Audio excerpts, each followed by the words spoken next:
Hey guys, it's Josh. Welcome back to the Landlord Harassment channel. Decided to make one more video before my social media break because I decided I wanted to do something big.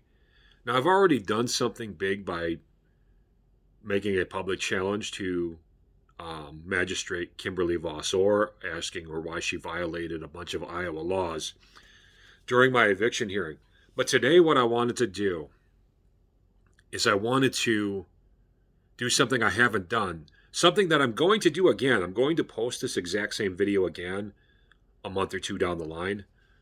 But for now, I wanted to do something big. And this one revolves around guess who? Brooke Farmer. For the first time, I am going to be releasing footage of Brooke Farmer herself. And because I am not tech savvy and I can't figure out how to convert my footage of her into a file that can be shared on a direct YouTube video, I'm gonna have to link it.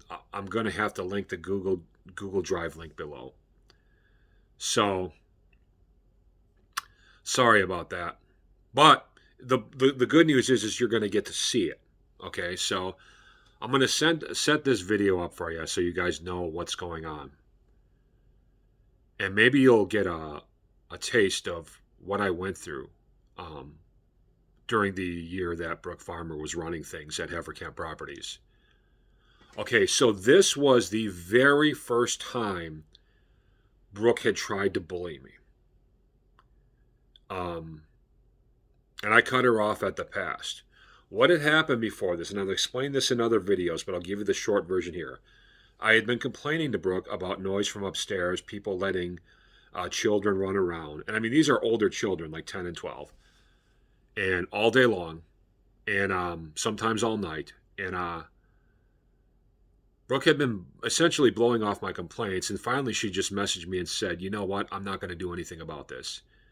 And so then she had said to me, she basically told me I have to stop trying to do anything about it either. I have to stop leaving notes. I have to stop hitting the ceiling and yelling at them to stop. I can't do anything about the noise. I just have to sit there and take it unless I want to find another place to live. That's what she said to me. Got that in an email. Anyway, that was the very first time that she had tried to sort of bully me. So, 2 days after this little email conversation with Brooke, I get a behavioral notice on my door, claiming that I violated whatever rule. And I knew I didn't violate any rules. And I knew it was Brooke behind this. And I knew why she was doing this. She wasn't doing this because I had done anything wrong. She wasn't even doing this because I had hit the ceiling and left notes for the neighbors asking them to stop making noise. She did this because I had the audacity to stand up to her. So I was very, very upset. But I took 20 minutes, 30 minutes, 40 minutes to calm down. And I said to myself, this can't be legal. There's no way this can be legal. And looking up Iowa laws later on, I was right. It wasn't legal. But anyway, couple hours later, I let myself calm down for a couple hours later, because if I walked right into her office then, I was going to rage. Like, you don't bully me. That's just, you just don't do it. Anyway, I did give myself a couple hours to calm down. After that, I walked right into her office with my phone out. I didn't walk right into her office. I walked right into Haverkamp's office, asked if Brooke was here. They said, yes, she is. She's on the phone. Wait a few minutes. So I sat there and waited a few minutes. And when Brooke was ready, I walked into her office. And that's what this video is. This video is the very first conversation between me and Brooke, where I walked into her office with the camera and started questioning her. And as you can see, she folded like a cheap suit.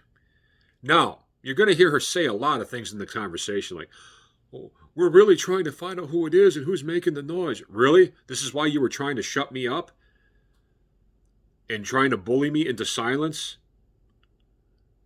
Because you were looking so hard for who was making the noise? You know what I'm saying? Like, that don't make no sense. But that's what she was trying to say. She was trying to say a lot of other stuff too, and I forgot what it is. But She basically tripped all over herself. You guys are going to see this for yourself. Now, a couple things I want you guys to notice. Notice at the end that Brooke offers to send out an email to the building asking people not to make loud noises, thump, let children run, not run around themselves, so on and so forth. I want you to notice a couple things. I did not ask her to make that offer to me. She made it of her own accord while I was recording her with this camera. This is very significant for a couple of reasons. First, this is all I had been asking Brooke to do for the last month and a half beforehand, when I had been complaining to her about the noise from upstairs. All I wanted her to do was send out an email. Didn't want her to write nobody up, didn't want her to get nobody in trouble, just wanted her to send anybody out an email. She refused every time. But I didn't even bother asking her to do it this time. But at the end of the video, you see her offering to do it. Isn't she so sweet? It's funny how when you put a camera in someone's face after they violate your rights, they change their tune. Now, as you guys are watching this content, I want you to ask yourselves a couple of questions. First, look at Brooke's face. Look at her expressions. Look at her reactions. Ask yourself, does this look like somebody who is confident in what they just tried to pull with me? Does this look like the face of somebody who was respecting my rights? Does this look like the face of somebody who was confident in what they did? Or does this look like the face of somebody who knows darn well they violated somebody's rights, just got caught on camera no less, and is trying to save face? I'll let you be the judge of that. Because that particular day, Brooke wasn't trying any hardline stuff with me. Now, if you guys want to hear something even funnier, Brooke was sticky, soury sweet to me every time she saw me for like 5 months after that. I had no trouble with her at all. That was in January of 2022. I didn't start having any trouble with her again until June of 2022. And that's just when, that's basically when she figured out the system was going to back her up anyway, and she had a license to harass me, so she started doing it again. But during that 6-month period when she knew she was caught violating my rights, and she thought she could lose her job because of it, every time I ran into her, not that I ran into her much, because, I don't hang out at the office. Every time I ran into her, she would be like, "Hi, come on in, Josh." If I was asking for a maintenance guy, is Joe here? "Oh, no, Joe's not here, but please come back later. You're welcome to come back later if you like." I mean, she was sugary sweet with me for like 6 months after that, until her emotions started taking her over because she's so obsessed with messing with me, because she's just determined to screw with me. And again, because the upper management let her know that basically Haverkamp can do whatever they want to anybody they want. So that's when she started getting bold again. But there's a reason she cowed to, sending an email out to the building and respecting my rights by the end of this video. And there's a reason she left me alone for 6 months after that. But yeah, ask yourself that.